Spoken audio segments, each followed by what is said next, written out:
Greetings, MDUSD. This is Dr. Dan Scudero.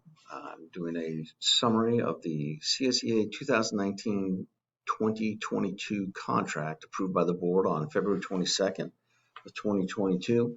I'm also including the CSEA 2021-2022 reopener approved by the board on April 27th of 2022.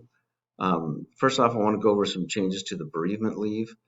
You'll notice that there are some areas that you can ask for documentation of bereavement leave, both in terms of travel and also to establish the relationship between the employee and the person who had passed away.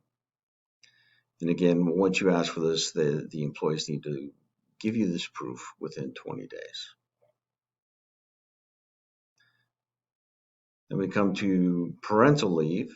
And on parental leave, it used to be that if we had two employees who had a child together, they had to split the 12 work week leave. That is no longer the case. Each eligible employee is entitled to 12 work weeks of bonding leave. And again, they can utilize that during the first year following birth or placement of the child, if it's a foster care or adoption situation.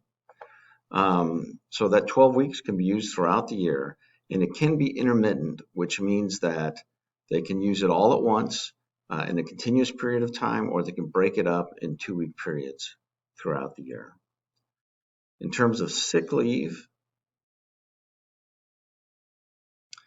the employee must notify the district's absent management system, which is Frontline, no later than 1 hour before his or her shift is to begin on the first day they're absent, unless conditions make notification impossible.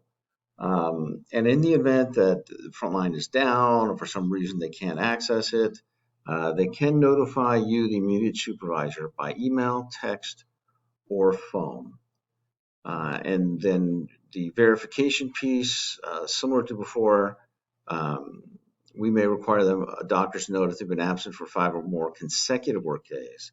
We added in language that if they have 10 work days within any 20-day consecutive work period where they are out, we can ask for a doctor's note for that also.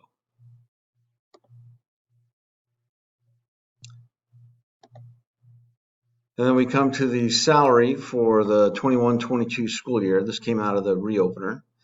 And this was a retroactive salary agreement, so retroactive to July 1st, 2021.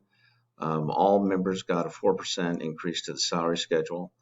This is the current end of the CSEA contract, so they didn't get what the other employees got because they did not reopen until the first week of August.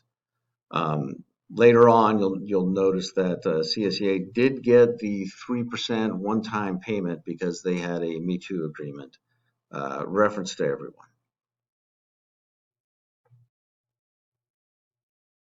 And in the previous years, 1920, it was status quo, no salary adjustment. In 2021, it was the same 4 contingencies that everybody else got, but none of those contingencies were not met, so nobody got any salary increase in 2021. Benefits just has some changes in language that probably don't apply to most managers.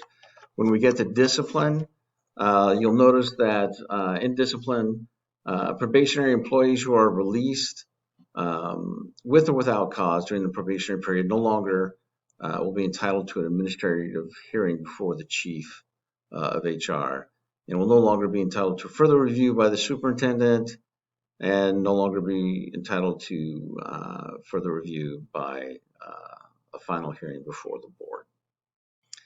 And then we get to transfers. Special education assistants may be moved with the student with whom they're assigned. So even though the wording changed, the actual outcome is pretty much the same. For vacancies that match the classification and hours of the displaced employee,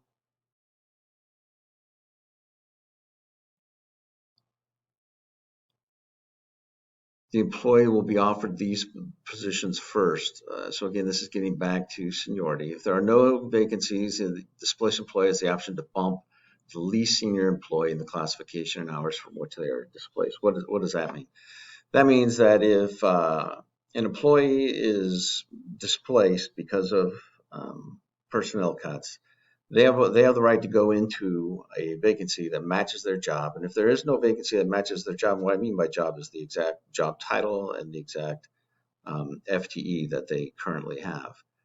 Then they can start to bump less senior employees. And a one-on-one special education assistant may be moved with the student who they are assigned to, and this shall not be considered a transfer. Here concludes the summary of the CSEA agreements from 2022.